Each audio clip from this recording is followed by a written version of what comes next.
Books love me.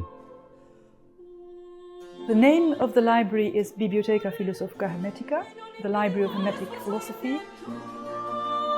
This library, with the rare books and manuscripts, altogether some 23,000 volumes. The possibilities that I had to buy books was always combined with the task to produce every day a result as an entrepreneur.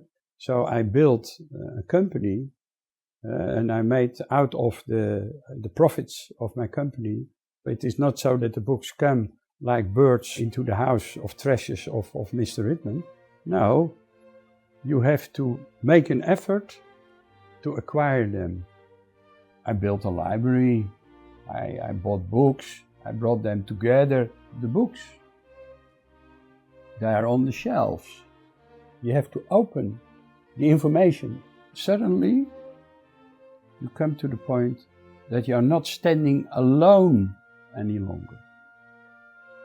And that is the fantastic point, what I call the chain of initiates. We are invited to be members.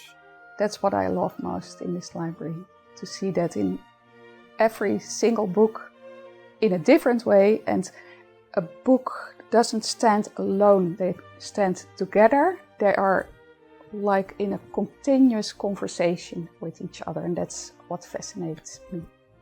By Western esotericism, we mean a set of currents, of movements, of authors that can go back basically to late antiquity and then through the Middle Ages, with a big revival in the early modern period during the Renaissance, and then which continue during the Enlightenment and also throughout the 19th and 20th century, basically up to our days. Western esotericism is a study from the outside to the inner reality. You can call that occult streams, you can call that esoteric streams, you can call that hermetic streams. It is like to dive into all the different aspects of tradition. Traditions that emerged and developed mostly in Europe and in the Mediterranean basin. To compose an alphabet of understanding, but it never gives the meaning of the language itself. Approaching the divine, approaching kind of metaphysical reality, are precisely what we can understand as the core of esotericism. I was very interested in the human presence, but not as the end of the story, but the beginning of the story. Where I say, what is the man? Why he's here? He comes from the invisible, he lives here, and he disappears. If you look into the Hubble telescope, you can see this infinite universe, and you see all different forms of energy that are, in a way, on the move. Perhaps we did not know, but we are experiencing a Big Bang again. We say you have the elements earth, water, air and fire. But I believe for myself that there is a new element in the atmosphere. New element in the atmosphere. That what was invisible and came to the mystery schools and under the protection of ceremonies, where there is an holy of holiness. There, this divine energy was kept as a secret. I think that divine energy is now available for billions, millions of persons. And that is the so-called individualism. Why? As they don't refer any longer, not a second longer, with the old tradition, with the old generation, with the way you think, you live, you are. The domination of the past is broken. It all ends in anarchy, and that you see in this moment, in the international power fields, conflicts, that we are in a crisis. Nobody can say, I have nothing to do with that. It comes closer and closer. We are not independent. We are very dependent, more and more dependent to each other as we thought in the past. We have main collecting areas, and they are Hermetica, Alchemy, Mysticism, Rosicrucianism, but related collecting areas are Kabbalah, but also Theosophy, Anthroposophy, so the more modern movements originating from the 19th century can also be found here. Esotericism is in fact a modern word, because it was created in the 19th century, but in fact the history of the term is older.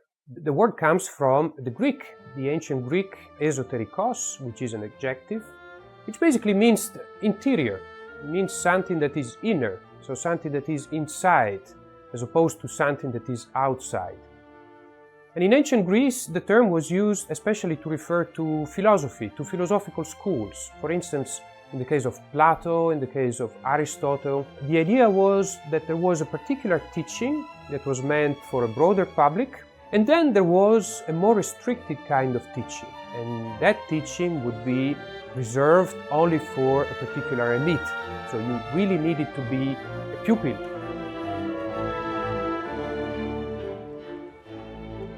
That's Hermes Trismegistus.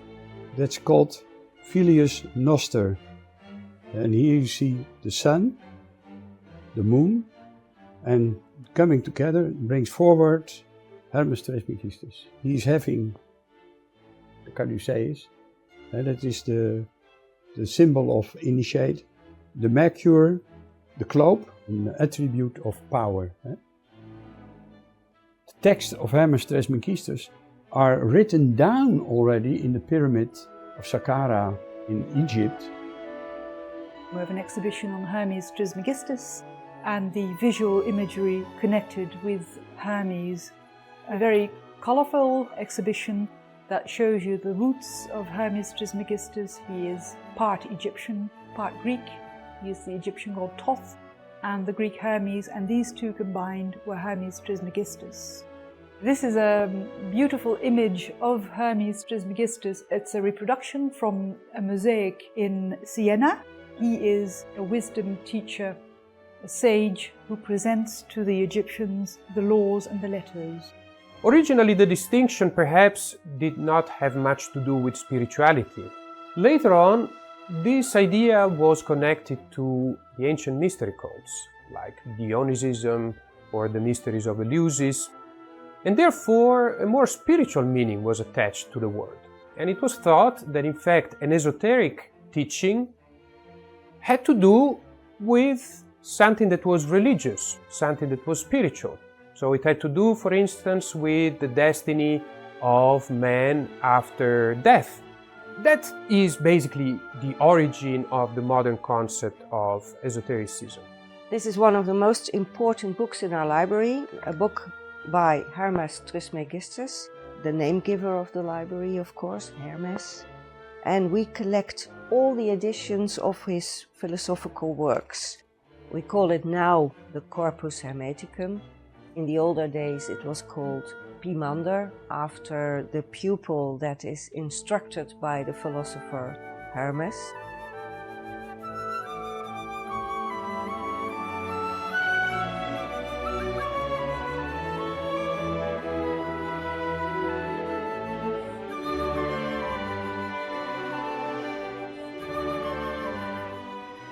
The Egyptian god Thoth and the Greek Hermes, they are both scribes, messengers, and magic is also attributed to the two of them, and that is why they were conflated and became Hermes Trismegistus, the thrice greatest.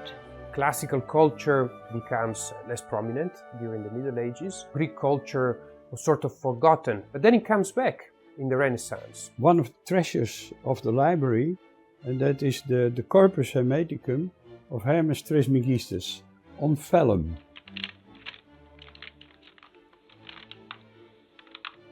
At the end of the Middle Ages, with the conquest of Constantinople, there is the rediscovery of the Neoplatonic texts, some texts by Plato, so the rediscovery of Platonic philosophy.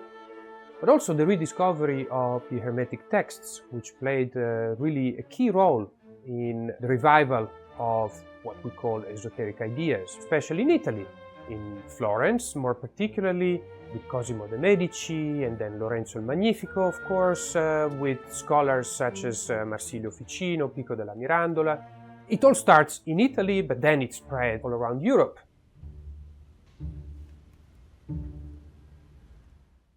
I was in the Medici Library in Florence. It was built by Michelangelo, and there was an exhibition to commemorate the 500 years death of Marsilio Ficino, the director of the Medici Library. She said to me, "Mr. Ritman, I have a present for you, but you can take it away." She gave me in my hands, and that was the original copy of the manuscript of the Corpus Hermeticum. Cosimo de' Medici gave order to Marsilio Ficino to translate the text of the Corpus Hermeticum, and then it was printed, and you see it there in an original publication on parchment. There's also a very, very interesting story when we did an exhibition on the text tradition of the Corpus Hermeticum. We had a Dutch translation in manuscript of the Corpus Hermeticum, but one half of the book was missing. In that period, I still lived at home, and at a certain evening, something was put in our postbox, and it was a booklet, and it said with a small note, "Mr. Ritman, I think you should have this in the library." And that was so amazing, because it was the missing part of that same particular book that was reunited in this way. And these are moments you cannot even imagine to happen, and it has all happened in the past 30 years. We're talking about Hermes Trismegistus, and another attribute is the Ouroboros, cyclical, the serpent biting its own tail.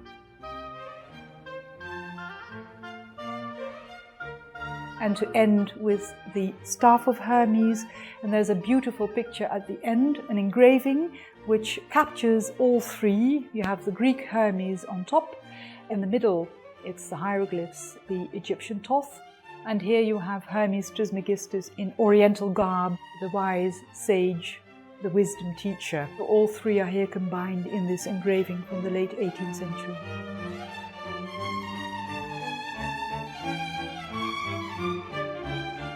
This is one of the later editions of the Corpus Hermeticum, a scholarly edition in Latin.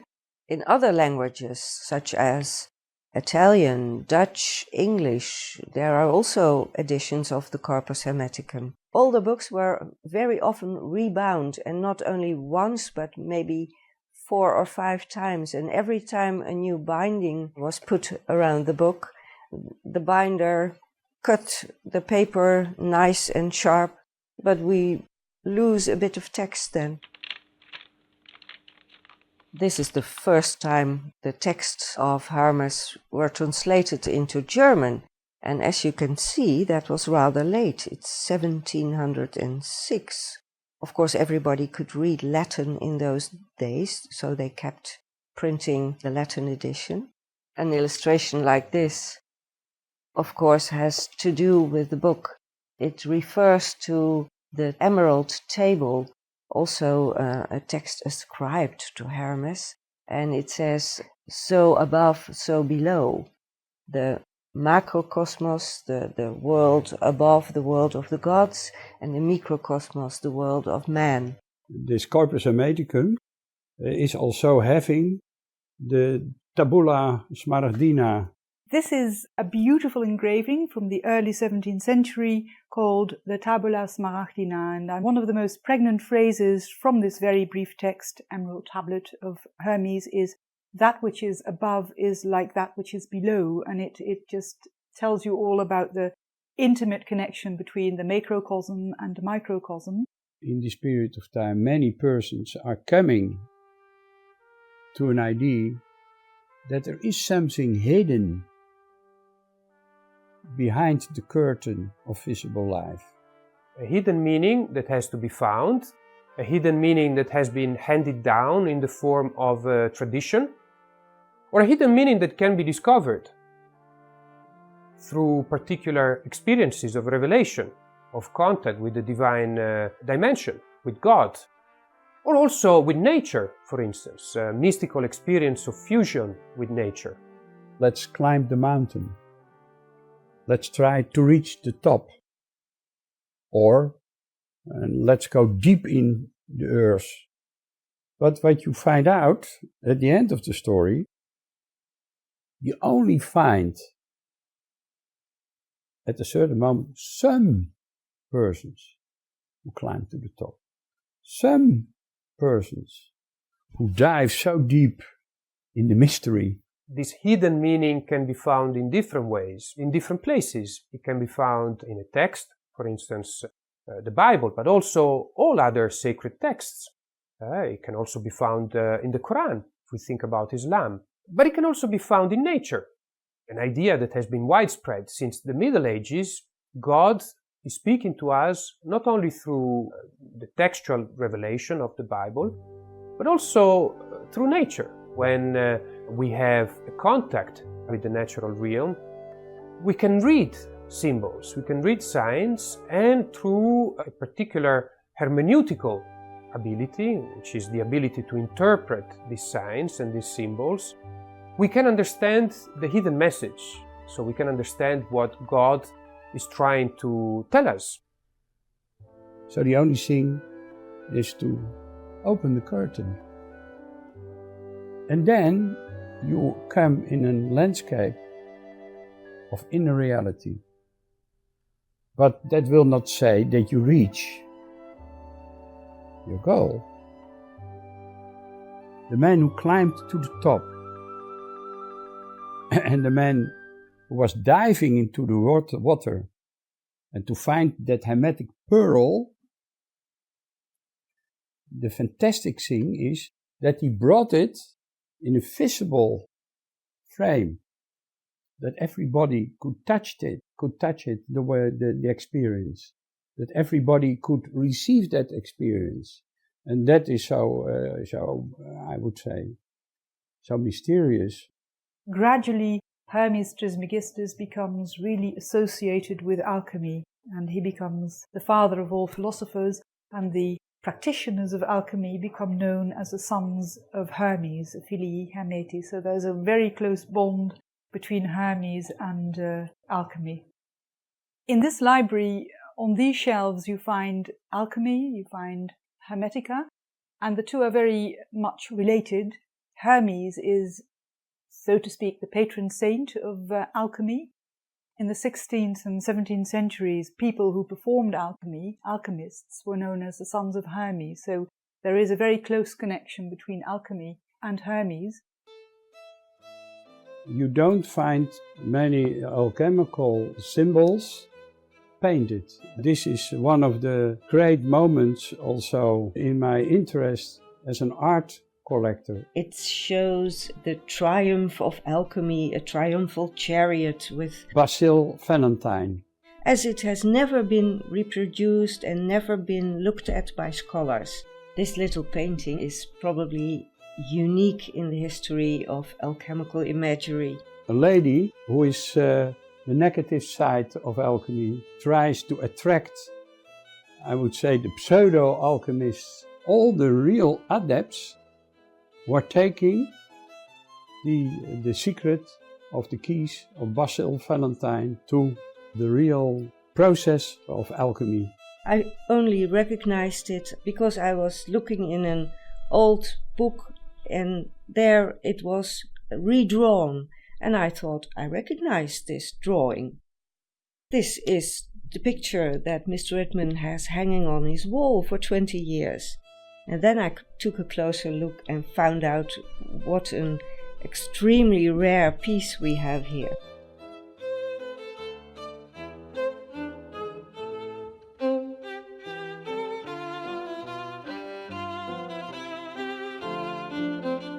For me, the imagery of the library is so interesting because the symbolic engravings and drawings that you will find in many books of this library, they contain the same elements, like the circle and the square and the triangle.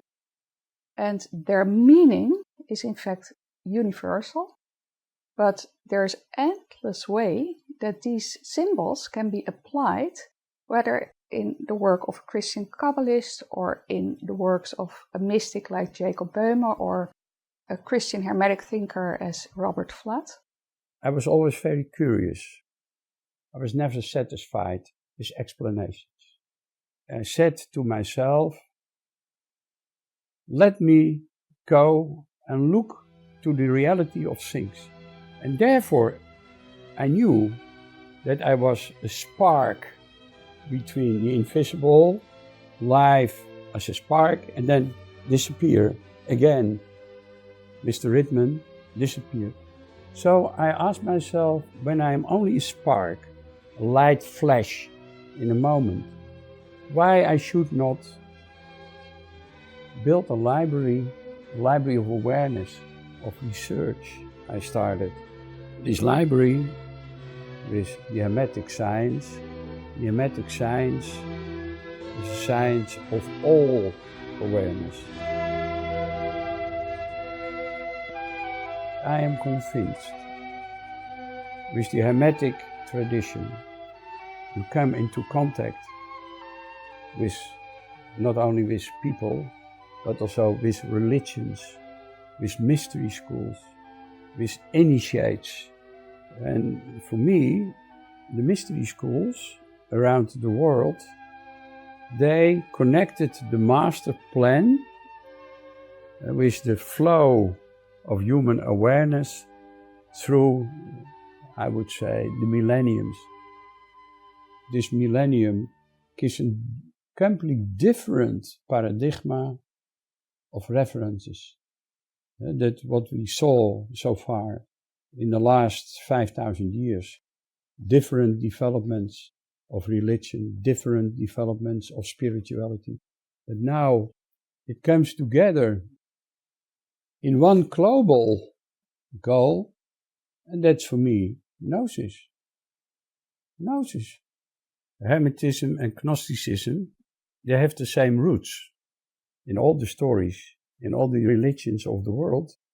It has to do with, I don't want to call it God, but I want to call it creator, creation, and creature, man. The three aspects of, I would say, the divine, the element of nature, the two elements of nature, the male and the female, comes together in a microcosm. Gnosis is the third component of our European cultural heritage, and that's what we have here in the library.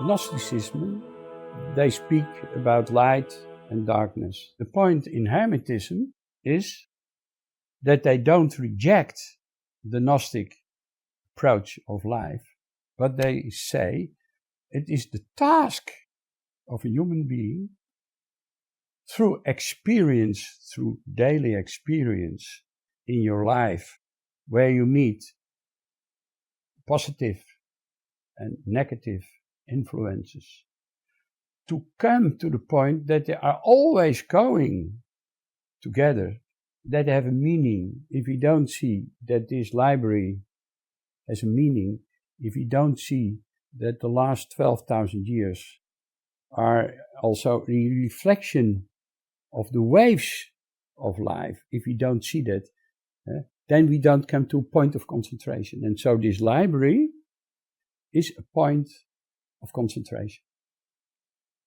Of all the books in the Ritman Library, I love the Hermetic books most, because to me this Hermetic worldview, the relation between God, cosmos, man, is the essence of human consciousness That's the universal aspect in all religious and philosophical traditions. And what's most important, it's about the human being, him or herself. It's about us, it's about you, it's about me. What in the Hermetic tradition is said, when you want to know God, know yourself, study nature, and you will know God. The only reason that everything is not okay is that we lack knowledge. Knowledge of a dimension that we don't bring into our daily practice. The gnosis is ours. It is an energy field. What we don't use together, that is the misuse of this period, that we are only living, that we are consumers, but that we are no soul beings.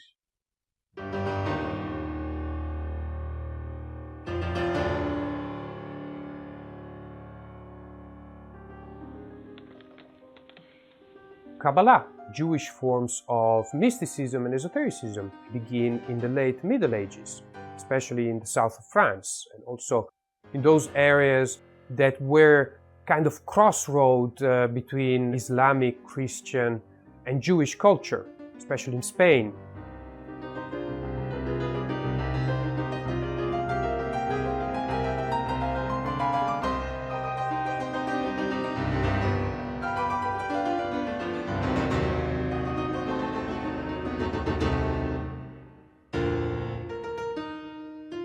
Some authors in this period construct a whole system of occult philosophy, which is a kind of a synthesis effect.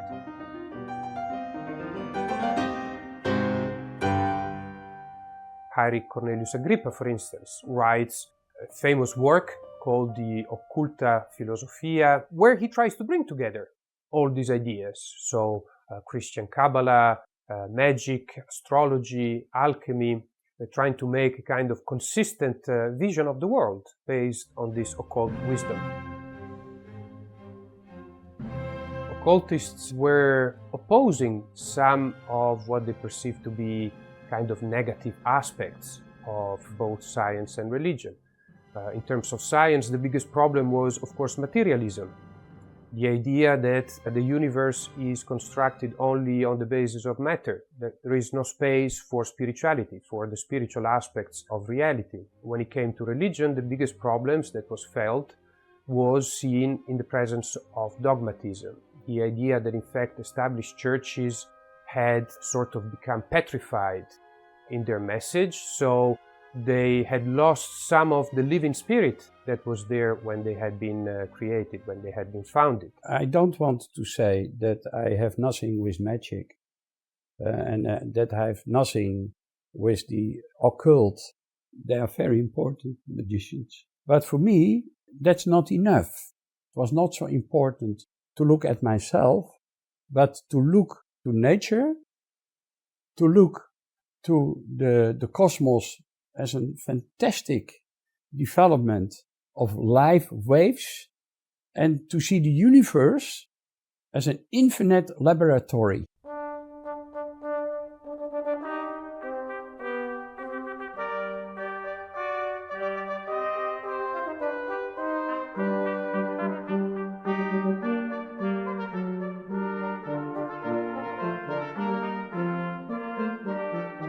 A little bit later, in the German-speaking, there are other currents that are emerging with Paracelsus, who is starting off what could be considered a different kind of tradition, a different kind of trend, which later will take the form of Christian Theosophy, especially after Jakob Böhme.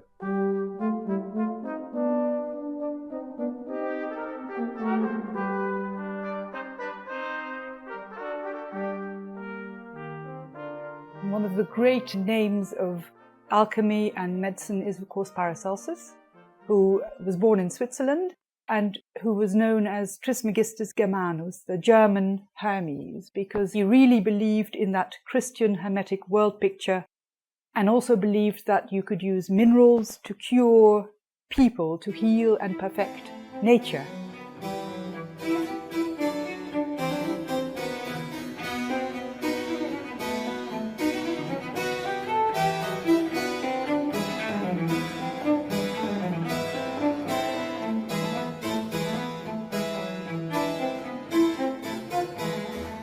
This is one of our books in the original binding, dated 1512, the Letters of St. Paul.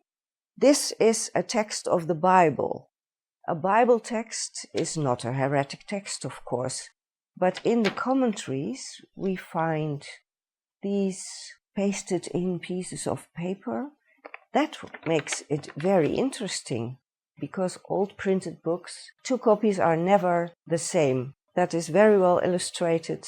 As you can see, 1 copy is a paper copy, and this is a copy printed on vellum, on parchment. All over the commentaries, this text is censored. If we look at the same page in this copy, we will find no censored passages. So it depends where the book was used, if certain ideas were thought to be heretic or not. But the general point is that many of our authors got into problems with the church. Men who were crucified, were killed, were brought to the stake, where they represented an inner reality, and that they said no to dictatorship, that you have to obey. Giordano Bruno, he is one of for me, the main philosophers of the 16th century. He was burned at the stake in the year 1600 by an accusation of heresy by the Catholic Church. But there was one book that brought him to the stake, and that was this text, Spazio della Bestia Trionfante.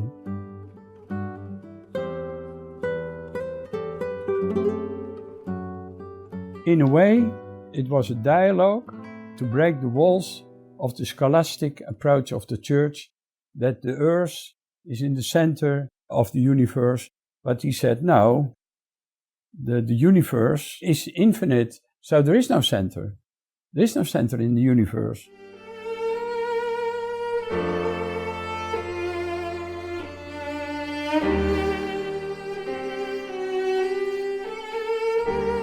In our library, we have about 20 publications, first editions by Giordano Bruno, but this book was missing.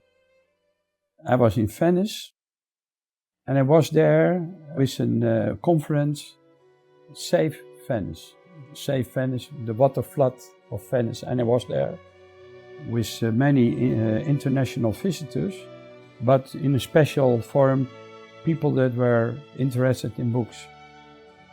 And the last evening, there was an antiquarian bookseller who brought some books about architecture in Venice.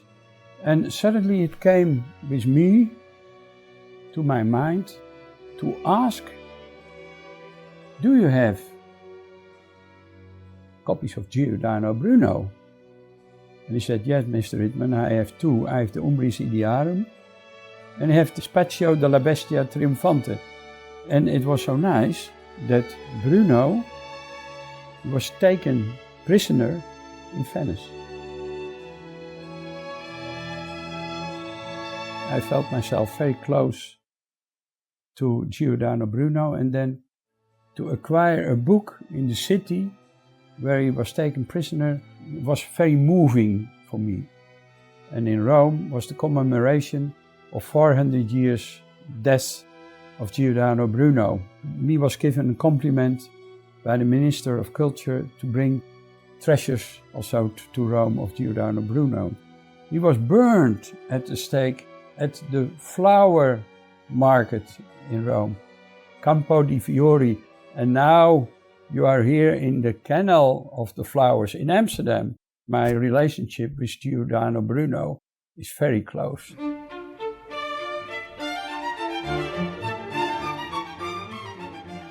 I created a foundation. I want to bring all these different opinions, all these different experiences together. This library is a library of information about the inner network of the human search for the destiny of life.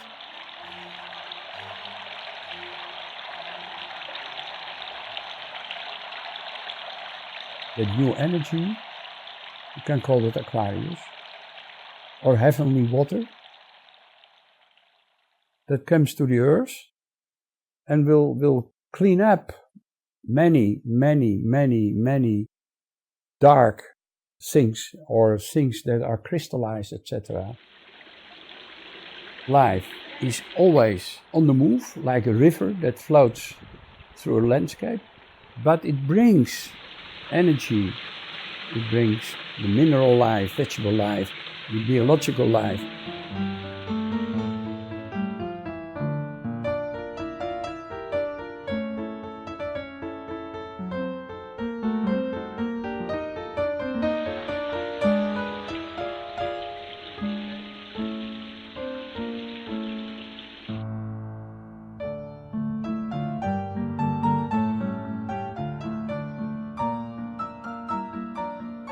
The meaning of something that is inside, something that is interior, remained, of course, and is still present today.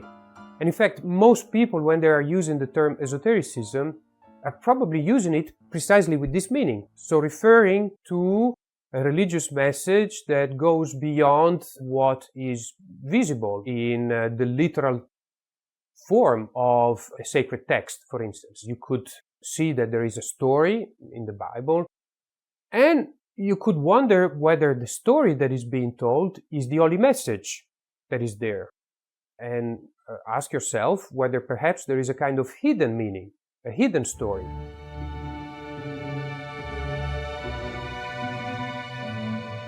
The Polyglot Bible, it was printed in Antwerp in 1573.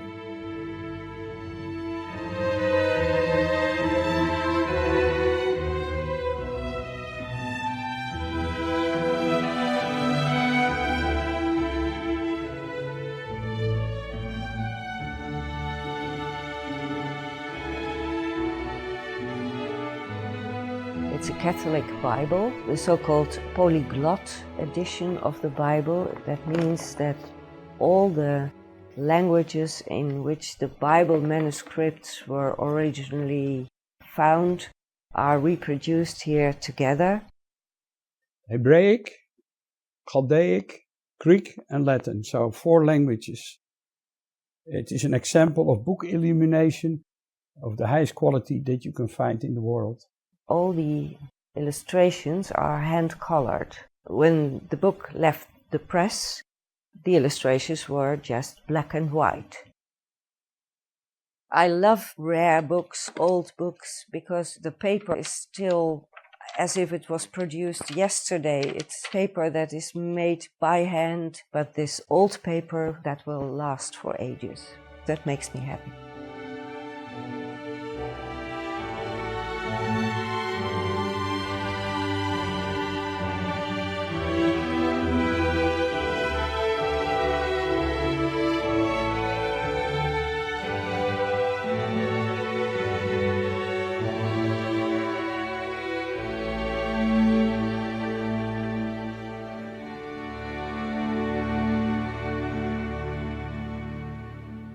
On the one hand, it was thought that it was possible to demonstrate the existence of a spiritual dimension, and on the other hand, many esotericists thought that it was possible to revive a kind of religious spirit by applying a different way of reading the ancient texts, a sort of metaphorical reading, an emblematic reading of the texts.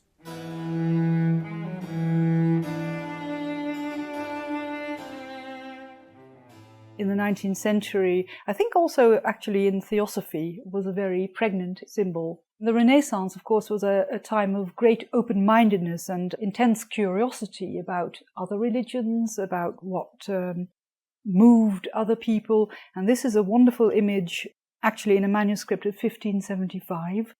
And it shows the Sfirot, known as the 10 divine attributes. In Hebrew Kabbalah, you have Keter, Chochma, Bina, down to Malchut, and these are the channels through which God can communicate with us. as above, so below. That's the Hermetic phrase par excellence. So we have these volvelles, these rotating wheels that you could rotate, and each volvel has the same number of sfirot, the 10, written on them, and they were used to meditate upon.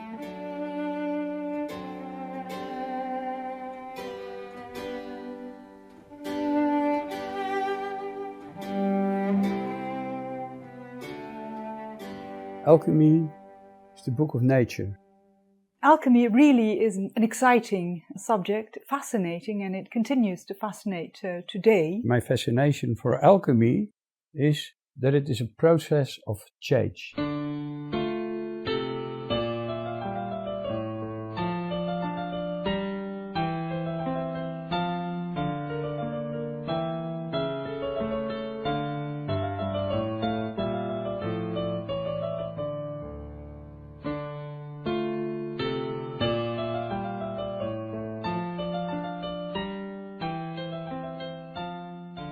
And alchemy, it's fascinating because it's to do with laboratory work, but it's also to do with discovering nature and finding out about the secrets of nature. And it was believed that God had implanted in nature these secrets for us, for man, to discover, to find out, and also to perfect nature.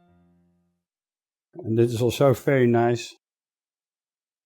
Was helfen fakkelen licht o de brille, zo die Leute nicht sehen wollen.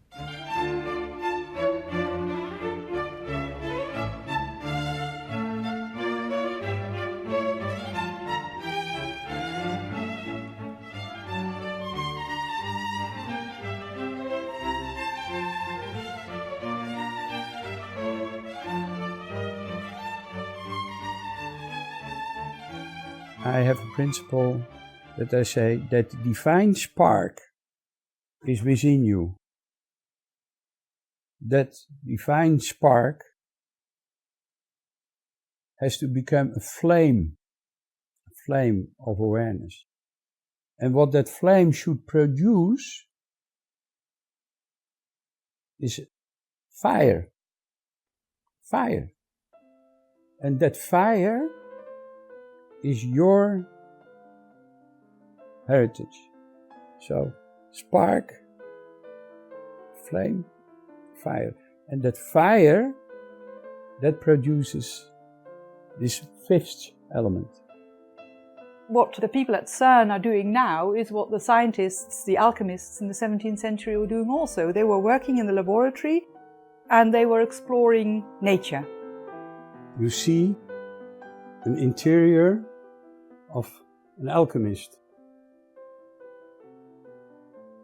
To pray, oratorium, and to work, a laboratorium. And that is from Koenraad. Heinrich Koenraad, a German alchemist, physician also, is another very well-known engraving called the Laboratory and the Oratory. And here you have Koenraad himself. He's meditating, he's freeing his mind before he can perform the alchemical work in the laboratory. So you have the two, the oratory and the laboratory, actually on the same level. There is no hierarchy. That performing alchemy and praying to God are on the same level. It's a really very astute observation. I was always interested in the laboratory of nature, the laboratory of the universe, and the laboratory of the man as a microcosm. It's that sort of connection that's really fascinating, that between the work in the laboratory and the bigger picture, the idea of man as a microcosm who, by exploring nature, can discover the secrets that God implanted in nature for the perfection of mankind. So many esotericists at the time thought that esotericism could give an answer to that problem and could solve the conflict that existed between science and religion. So by constructing a kind of common ground, a common field, like a bridge between the two. This is the Atalanta Fugens of Michael Meyer, this 50 illustration, and it has to do with text, with music and emblems. So it is an emblematic book, and it is the main work of Michael Meyer. That brings me to the story in Paris. With my private plane, I flew to Paris. Then I met an antiquarian book dealer of Amsterdam. He wanted to take possession of the books and to sell them to me afterwards. Then he came to me. He said, Joost, can we speak together? And I said, no, I come here for a special reason, to buy books. So there is for me no need to speak. We will meet in auction. There are some major auctions, and there you have to fight. You have to be prepared that you have to pay the price, and you never know the price. They spoke about the night of the alchemists. People who came there together to get the recipe for cult making. So the people who are interested in the original writings were coming together and were fighting. In the second half of the last century, many very rare books and manuscripts came to the book market. And now that period is over. So you can really say that I took the opportunity from the early 60s and now more than 50 years later to make this library complete. I bought at that auction 1/3 of all the available text. This is a priceless book.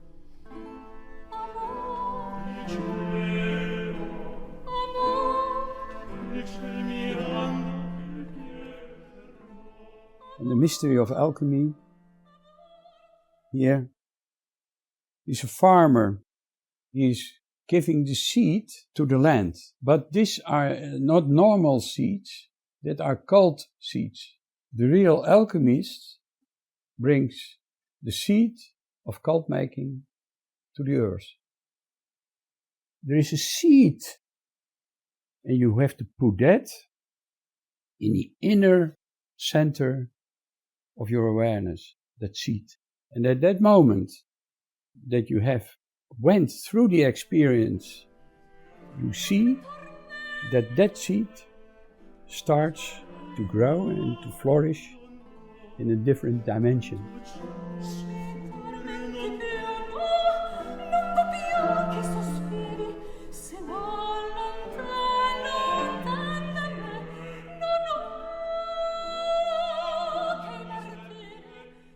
And here is a circle, and then a square, and then a triangle.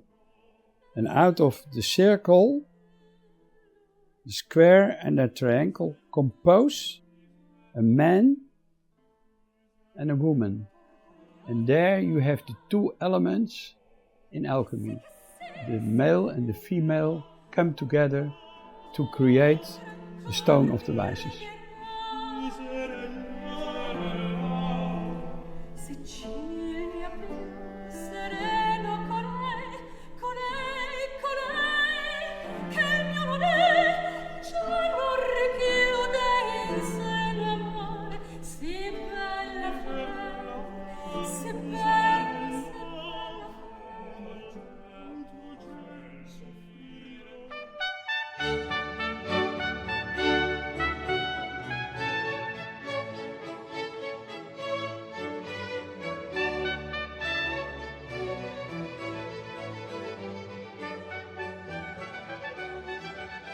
The library is a daily journal of 5,000 years human research into the field of spirituality and into the field of the unexpected.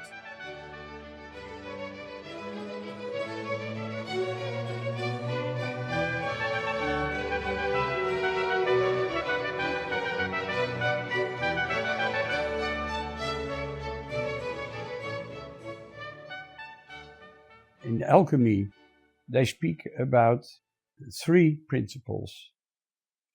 About sulfur, that is related to the sun, mercury, that's related to the moon, and salt is related to matter.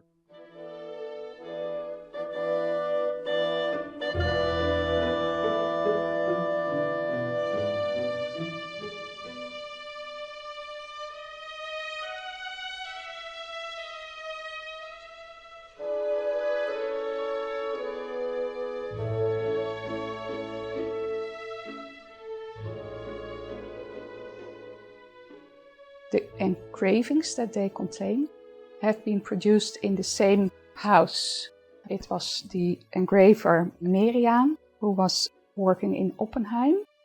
Atalanta Fugiens, that's in fact a multimedia booklet, I would say, that makes alchemy interesting to a broader audience.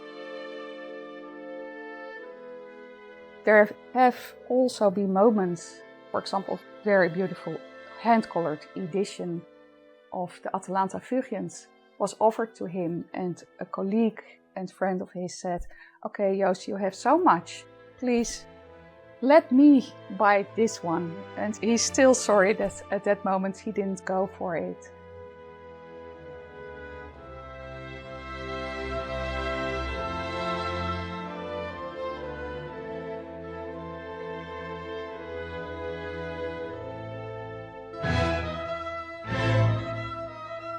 Mysticism is the book of the knowledge of the heart.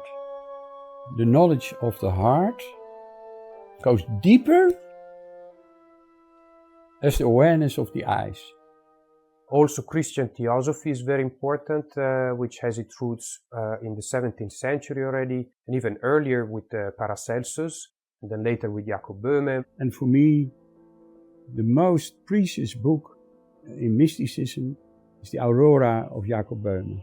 In the case of Jacob Boehme, it's a mystic experience. This is the Aurora, a new momentum, an Aurora for the awareness of humanity. And Jacob Boehme was not a learned person. He had a vision, he had a visionary mind, and he felt he should write about it. This new moment that has come, the planet Earth, here you see the zodiac, and here suddenly a completely new element is coming. If you see an image like this in the favorite book of my father, you're not immediately able to explain. You are able to grasp the meaning somehow. It gives you some sensation of, wow, this is really special. The root or mother of philosophy, astrology and theology. So this is also a fantastic present, and I could say that was the spark that became a flame in my collector's life. That was the present when I was 23 years old. It's now more than 50 years ago, that I got from my mother. And this is one of the early copies of the library. And so one, if you call now, what are now the first momentums, the first books? So I can say this, perhaps this was the first book that came to the collection.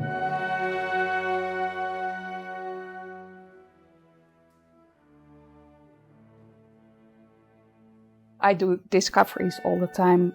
If you look at this booklet by Johann Gichtel, a follower of Jacob Boehme, it's a short introduction about the 3 principles and the worlds within man. He's talking about worlds in man. So there's a world of darkness inside us.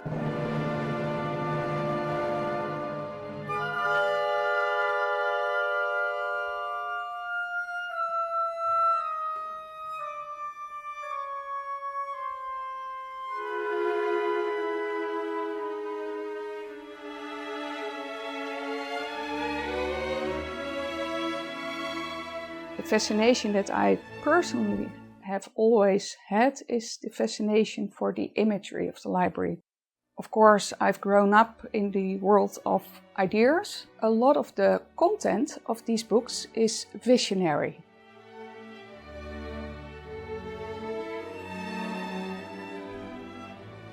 So what's happening? The complete works of Jacob Boehme have been translated and put into print.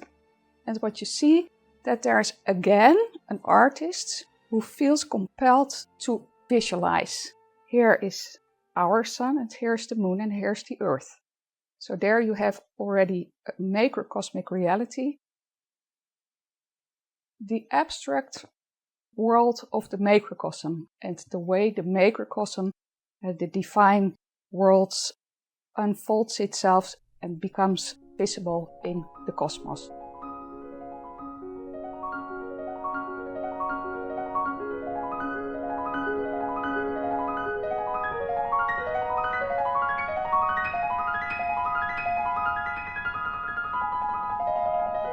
This is Jacob Boehme's explanation of the human being, the androgenic human being.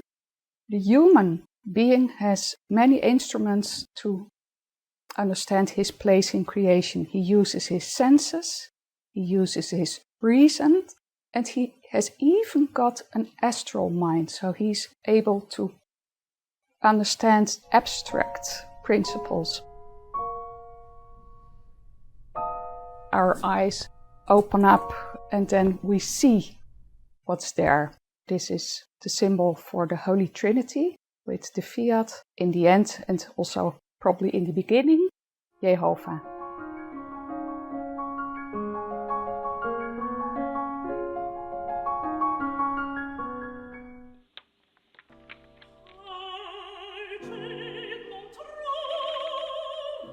That's the book of wonders. Wonderbook, Wunderbuch.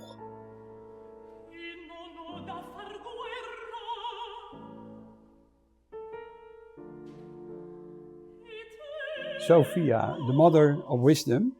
And here you see that she conquered the snake.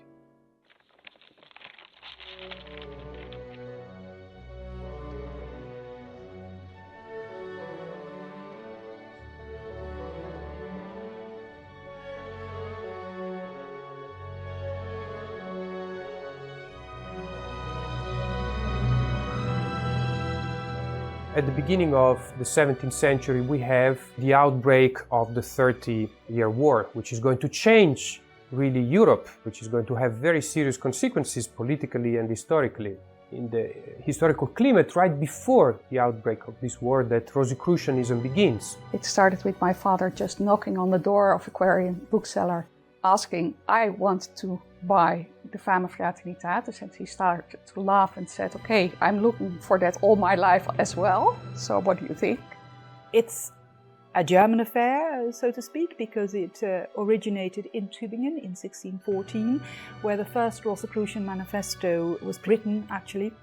Fama Fraternitatis, the call of the brotherhood, and it was a very small pamphlet which called on all the learned heads of Europe to achieve a reformation, a worldwide reformation of science, religion, and really of everything, and making man realize he is the microcosm. The human being as a microcosm is in fact their medicine to a society that has lost its religious orientation. Rosicrucianism is in a way a chain of representatives who saw the contact between the heart, the mind and nature.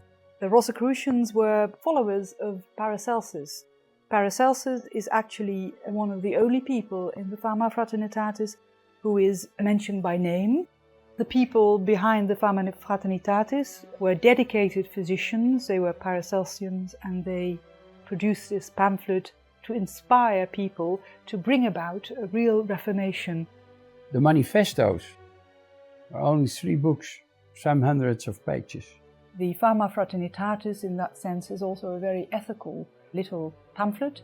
It was followed by the Confessio Fraternitatis and the Chemische Hochzeit, and these 3 pamphlets together are called the Rosicrucian manifestos, and they are really the source of a great furor in German society on the eve of the 30 Years' War.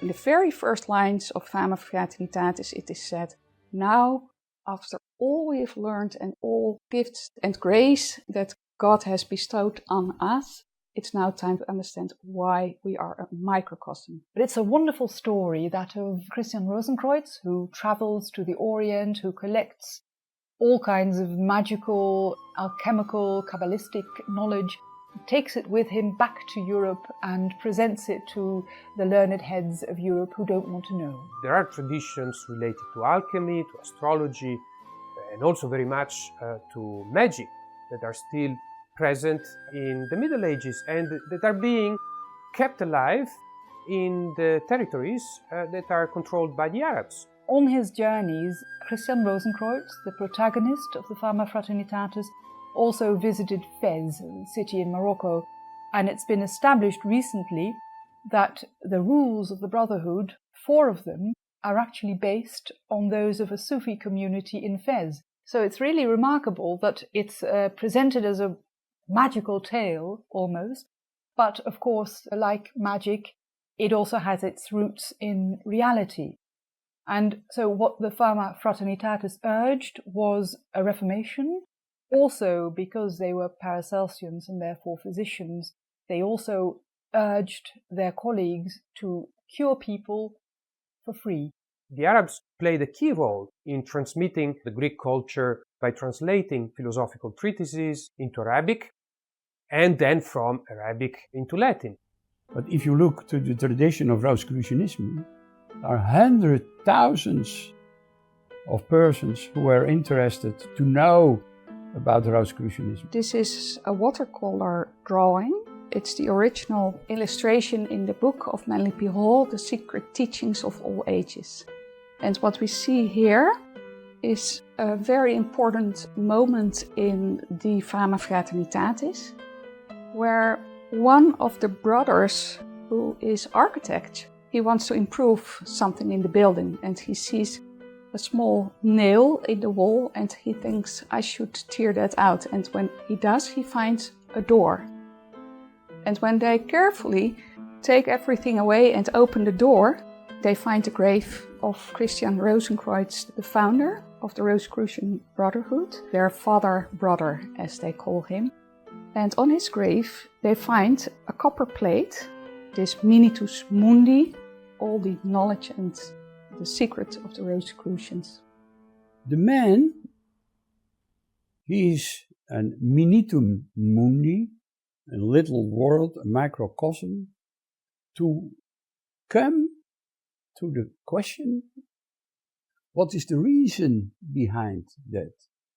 During my lifetime, I have made the entire compendium of all this knowledge to my grave. That's a very mysterious sentence. But the meaning of the manifestos is always the same secret. That it has to do with the triangle of creativity, you can call that art, research, you can call that science, but then within a visible framework of reality, and then religion. And religion is only the task to bring things together within one scope. We focused on the imagery of books around the Rosicrucians, of people who were not Rosicrucians, they were advocating their ideas. Robert Flatt claimed that he has written his encyclopedic works, Utriosque Cosmi Majoris, the physical, metaphysical and hyperphysical world, without having any notice of the Rosicrucian manifestos. Still, in all he's telling, he's giving this same key of the microcosmic man.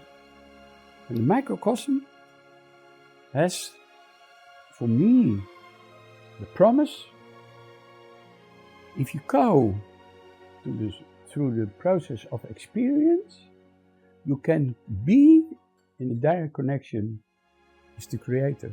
And with that, you become a co-creator.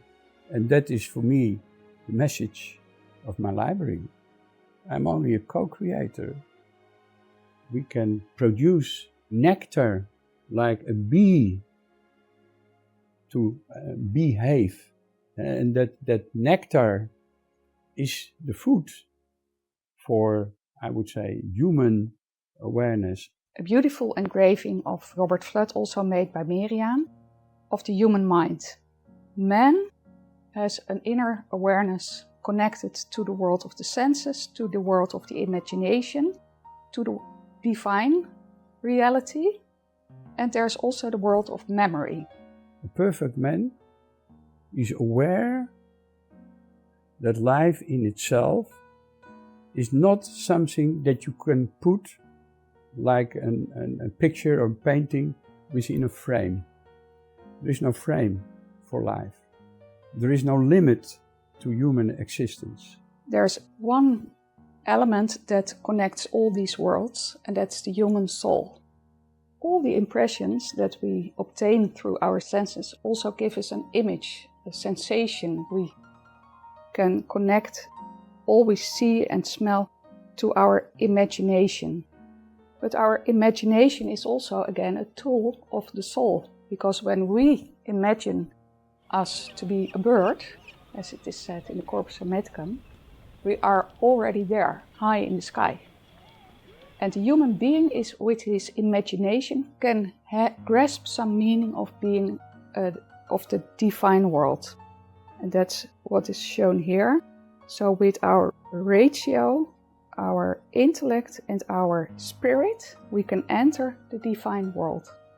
He says also the divine world is in constant interaction with the whole world, but also with the human mind.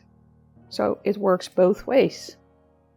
Migasbacher was also aware of the manifestos and in contact with people in this circle. This has also been designed by Merian.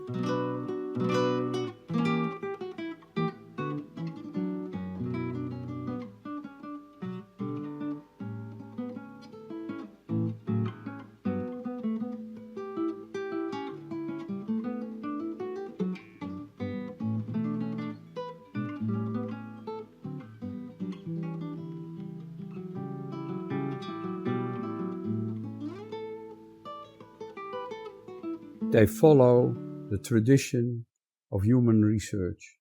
So Hermetism goes back to 5,000 years ago. Alchemy goes back to 3,000 years ago. The mysticism is very related to Christianity. To put Christ in the center, you can also mention Kabbalah, the Jewish tradition is also very important. But Rosicrucianism combines all these different flows. They are the fruit of, I would say, 5,000 years spiritual exploration of the human mind. Daniel Meuchlin wrote a book that's called The Wisdom Mirror of the Rosicrucians. And then he writes in his text, you know about this mysterious brotherhood of the Rosicrucians that everybody is asking for. If you want to know what's the meaning of this Rosicrucian message, study this engraving closely. All you need to know about the Rosicrucians is there. I cannot say more. Because you know what happens when you say something, they are twisting your words, so I cannot say more. But one thing, once you understand why man is called a microcosm, you will encounter a Rosicrucian, maybe in your direct neighborhood.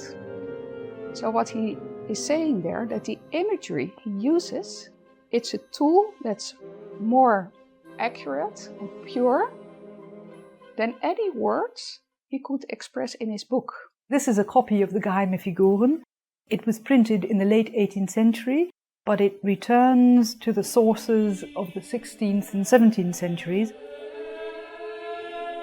It's an image of the heavenly and terrestrial Eva, the mother of all creatures in heaven and on earth.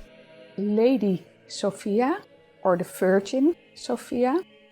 From her wisdom, the divine comes into manifestation because of our consciousness, because we become aware of the connection between the divine and the cosmos and the human being as the creature. This, for instance, is a beautiful image from Daniel Mögling's Speculum Rhodostaroticum, the mirror of the Rosicrucians, and it's called Oculum Pansophy, the cup of wisdom. A man, and he's connected with mineral, vegetable, and biological life, so the microcosmos, and nature itself. The human being connects eternity and time. The human being is again displayed as an instrument of the divine fiat. In the middle you have man, who is the microcosm, and the Latin word tibi, for you, which means we are the microcosm, and that is God's gift to the world. We as men, as people, we rely on our five senses, but we also have knowledge of God, inner knowledge. The Corpus Hermeticum also says it. That is why man is the most gifted of creatures, because he has the use of his five senses, but also he has gnosis. He can achieve a knowledge of God, and that is what this image is also all about. Omnia ab uno, everything from the one. Omnia ad unum, everything returns in the one. Everything through the unity brings everything to the unity. So here you have the creator, you have the nature, and here you have the waves of life, and everything comes together in the microcosmos.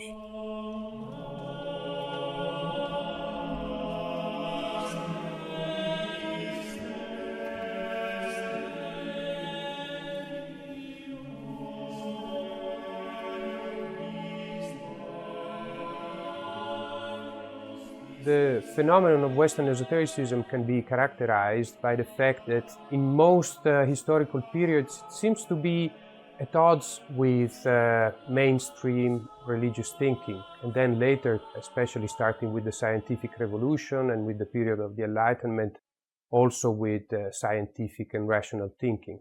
The library is a telescope of visions of thousands of persons. But my life self, my inner life, is a microscope. Perhaps an author you might not expect to find on the shelves of this library, which is a hermetic, alchemical, magical library, is Spinoza. But he's here. This is an edition of one of his most famous works, the Tractatus Theologico-Politicus. It's an amazing work in itself. It's also a very special edition. As you can see, it was supposedly printed in Hamburg, but it wasn't printed in Hamburg at all. It was printed in Amsterdam. Amsterdam in the 17th century was a great city for freedom of expression, freedom of the press. Spinoza was very well aware of the fact that this was a very explosive work. It's in Latin, it's international, Latin being the lingua franca, and we have a letter from Spinoza to a friend of his, and he says, don't publish the work in Dutch, because the ministers, the preachers, are already up in arms against me, and if this work becomes available in Dutch, I will have no end of trouble. So the Dutch translation of the Tractatus was only published in 1693, when Spinoza was long dead. This kind of conflictual relationship should not be overemphasized, in the sense that in many cases you see that authors are trying to find a compromise. And if we move a little bit later to the 18th century, we encounter another very important phenomenon, which is modern Freemasonry. And that's very important because although we already see this model earlier on, with the beginning of Rosicrucianism, so the idea that in fact esotericists don't work alone, that in fact they should be organized in some sort of brotherhood, some sort of fraternity, kind of organization. But, with Rosicrucianism, it's not clear whether this was just a project, something that was on paper, or whether such an organization really existed. Well, with Freemasonry, we have a real, concrete organization that is being created. So, with people getting together, engaging in all sorts of communal activities, in rituals, and so on. We had famous visitors in the past, Umberto Eco, who is also a great collector of hermetic and alchemical works. Last year we had Dan Brown, who was totally amazed by this collection because he has written so many novels about Rosicrucians, Freemasons, so he was bowled over by his visit to the library. One should not think that Freemasonry is esoteric per se, because Freemasonry, in fact, is a very complex phenomenon. And there are traditions in Freemasonry that are more open to esotericism, to spirituality, and other traditions that perhaps prefer to have a kind of more rational approach to spirituality.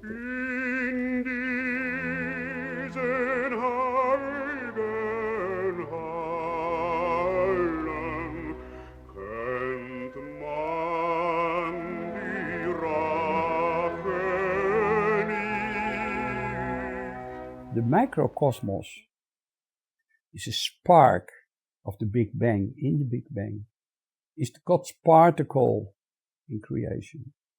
And I carry that God's particle as a treasure in my life. The library is so special because it's a private library, but it's open to the public. And it has on the shelves authors who wanted to unite people, bring them together, who didn't want division, who didn't want religious strife, who wanted people to acknowledge, to realize that they are a mirror of nature, that they are the microcosm, that great hermetic sentence, as above, so below. Man is a mirror of light. He has a task of connection, so to receive that energy. The 18th century, of course, is also the age of the Enlightenment, which should be the age of rationality, insists on the importance of reason, the importance of science, sees at the same time the development of another esoteric current, which also makes a reference to the symbol of the light, which is called Illuminism. There is a direct energy floating throughout the universe. A simple example, light. Light in itself is invisible. But at the moment that it comes into contact with matter, it becomes color and becomes life. And we can say the sun is the origin of light. But light in itself, of the sun, is invisible. Illuminism lays great emphasis on the idea of mystical knowledge, based on a mystical approach to nature and to the mysteries of the universe, which is perhaps the kind of flip side of the Enlightenment. My father decided he wanted to make his private collection publicly accessible in '84. He had the vision to immediately say, okay, when we open up this collection, which is in fact a knowledge field, it should be accessed in a scholarly way. I built my library. I built the research institute. I was everywhere together with my staff in exhibitions. I published many books about this field. And now I want to come to a third point that we say, let us share the future. We want to build a global hermetic circle of people who are generally interested. We started the project Hermetically Open to share every activity and aspect that we do with the collection in exhibitions and projects, and the Ritman Institute and our publishing house in the Pelican. Simple, brief, clear, transparent, not to come with answers that people don't understand. Hermetically Open to all has in fact, after a few years, become our main strategy as a library, because we have quite an elaborate scholarly context we have established over the years. And we see that it's important that we open up all this knowledge, all this expertise to a broader audience. And not only share our collection, but also share our expertise in this way. I always saw the total field in front of me, and then the books came. The field of magnetism, of energy, At the end of the 18th century, we have the current of animal magnetism with Franz Anton Mesmer. And another important current is Swedenborgianism, based on the teachings of the Swedish visionary and mystic Emanuel Swedenborg. These two currents combined, Swedenborgianism and animal magnetism, or mesmerism as it is sometimes called, form a sort of backbone to all later esotericism. I went to all the different four corners of the world. It's all the same, but it comes together in one awareness. The East, the West, the North and South, they will meet in a new consensus of questions. Where do I come from? Why I'm here? And what is the destiny of life? In the 19th century, we have spiritualism, which really begins in America. The classical date that is mentioned for the beginnings of this movement is 1848. The very basic idea that it is possible to have communication with the spirits of the dead, so that it is possible to talk to them, to receive messages from them, and therefore to know about what is going to happen to us when we die. Most of the messages that are being received through spiritualism are in fact related to the destiny of man after death. The soul is the property of the microcosmos. The human presence is, I would say, a traveler in time and space. So I can tell you how many times I came here again and again. The transmigration of souls, I would give myself as an example. My soul comes back at the moment that I'm here again.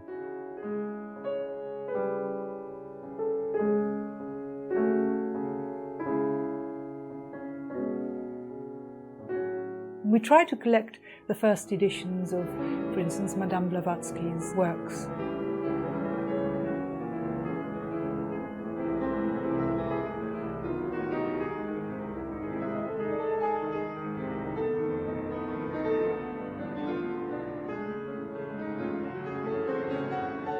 Spiritualism is not very much based on the idea of a tradition. It's more based on the idea of direct experience. You get together with a group of sympathetic persons and then you engage in what is usually called a seance. With the help of a medium, so a person with particular skills, you enter in contact with the spirits of dead people. It is that simple, so you don't need to have a particular tradition for that.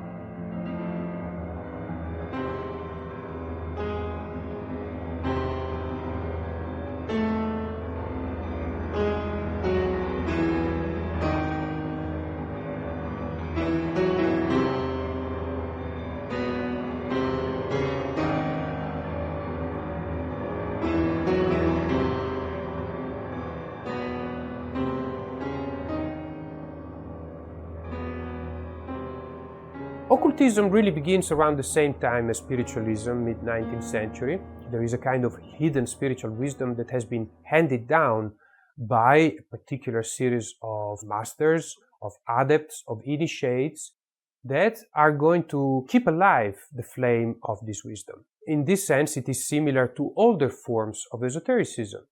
I warn everybody that it is not a way of speculation. It is very natural. And I can say this to you, a mystic, an hermetic person, an alchemist, is far more concrete as the so-called mystics, alchemists, spiritists, occultists. They only produce clouds. And what I want to produce is an open air, that you see the sun with your body, that you see the reality, that you see the plants, the animals, that you see the people around you, and that you see them not so much as that they think that they are, but that you see them with the possibilities, and that you inspire people, then I'm no longer a mystic, praying, sitting in an inner deep meditation. No, I walk in the street, I shake hands, I embrace people with the reality of my example. At the moment that you build a library, it is every day, every week, every month, every year is an ongoing journey. After the First World War, you have a new current, perennialism or traditionalism. The main authors associated with this current are Frenchmen, René Guénon, but then there are other important names, for instance, Sananda Coomaraswamy or the Italian Julius Evola. Now with traditionalism, we enter into a bit more pessimistic, late modern form of esotericism. Traditionalism is based, among other things, on the idea that in fact we are approaching the end of times. We should not trust so much the possibility to gain new knowledge from new discoveries of science, for instance, but that everything has to be related to a kind of primordial wisdom, an ancient wisdom. Everything that has created distance from this primordial tradition is intrinsically bad. So all modernity basically is bad. The library in the field of Hermetic philosophy is for the first time brought together in the world.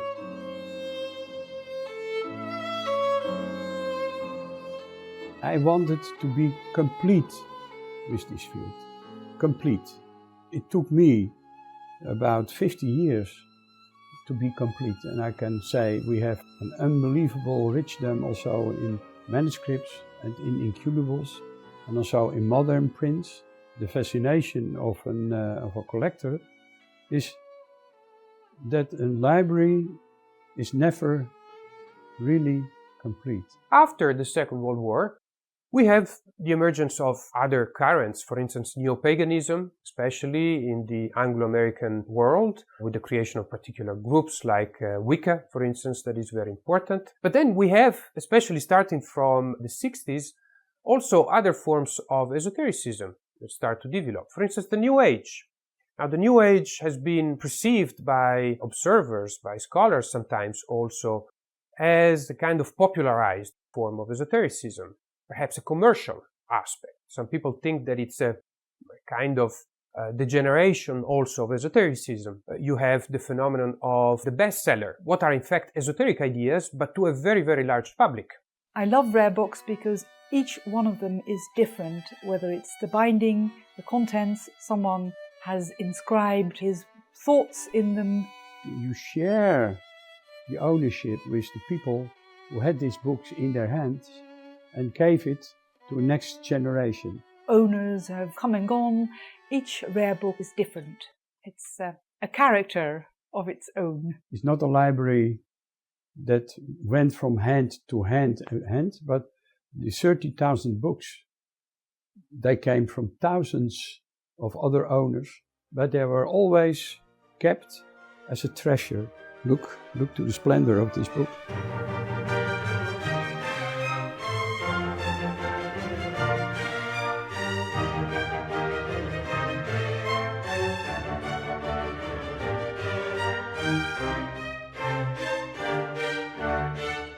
Why I'm always giving firework at the end of the year to say every moment on New Year's Eve, the Big Bang comes back as a firework.